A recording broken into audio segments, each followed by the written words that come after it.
Pope Francis tells us in this recent apostolic letter, The Joy of the Gospel, the new evangelization calls for personal involvement on the part of each of the baptized.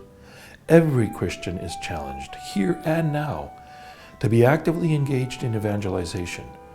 Indeed, anyone who has truly experienced God's saving love does not need much time or lengthy training to go out and proclaim that love. Real-life stories with the details of family traditions and culture and heritage and language and religious practices have a special texture and genuineness which makes them powerful evangelizing tools.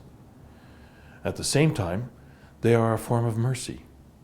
Your real-life stories of encounter with Christ become a powerful witness and an act of mercy to others who may feel alone as they face similar challenges in their lives, but in fact, they discover that they are not alone. A couple stood before us at our parochial gathering of witnessing to the challenges that are faced by families in the context of evangelization, to witness to the love of Christ and their faith together as a couple. Their marriage was being challenged by serious thoughts of divorce because of infidelity. It was as a result of temptations that, so many experience today in trying to remain faithful to each other as a couple and as parents with a stable, loving relationship for their children. Retrovi, a lifeline for marriages. This is a program that is designed to help couples heal and renew their marriage. If it wasn't for that couple's involvement in that program, they very likely would not be here together at this time. The program offers tools needed to rediscover a loving marriage relationship. Thousands of couples headed for cold, unloving relationships or divorce have successfully overcome their marriage problems or continue working through them by attending the program. This was clearly a case of this couple's sharing how they encountered Christ in each other through their trust, honesty, humility, and forgiveness. A certain dynamic of sharing yourself in a loving way that is painful yet healing comes to mind. You try to protect your spouse from being hurt, and so you don't share the problem with them. But this often leads to hiding something from them, and they're able to pick up on this lack of openness. I was truly moved by their openness and trust. Their witness told others that you are not alone in your struggles. Another couple shared with me how during marriage encounter, a letter had to be written and then exchanged for reading, and then finally they come together and they share and discuss that letter.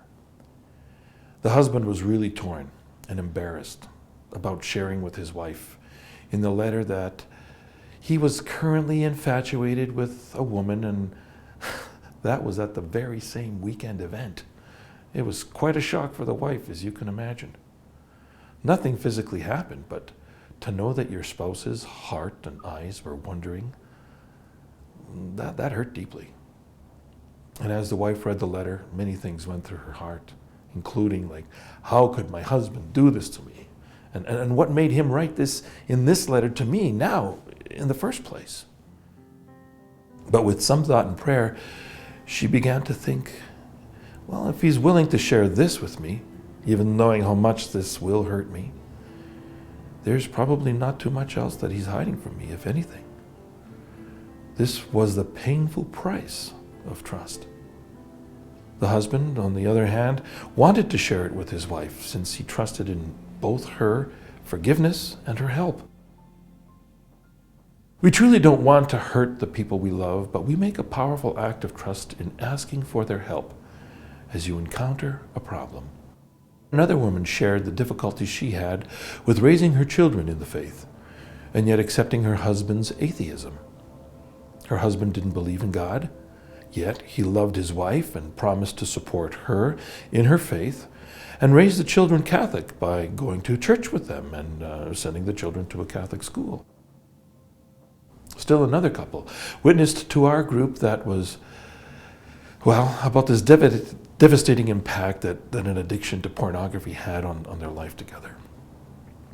The husband thought that his addiction was very private and that it didn't have an effect on anyone else particularly his wife and children. Yet this was noticeable by his wife. And she suffered from a lack of confidence, a lack of self-worth because of it all.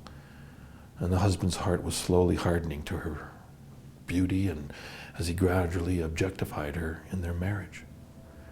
And then to hear how he openly admitted his problem to his wife,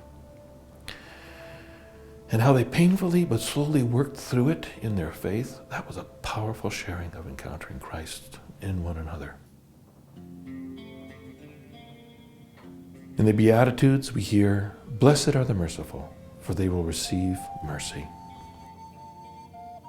And as we witnessed their testimonies of mercy toward each other, we were shown mercy. Through the intercession and the tender compassion, then, of the Mother of God, may you find the grace needed to evangelize one another in your words and deeds of compassion and mercy.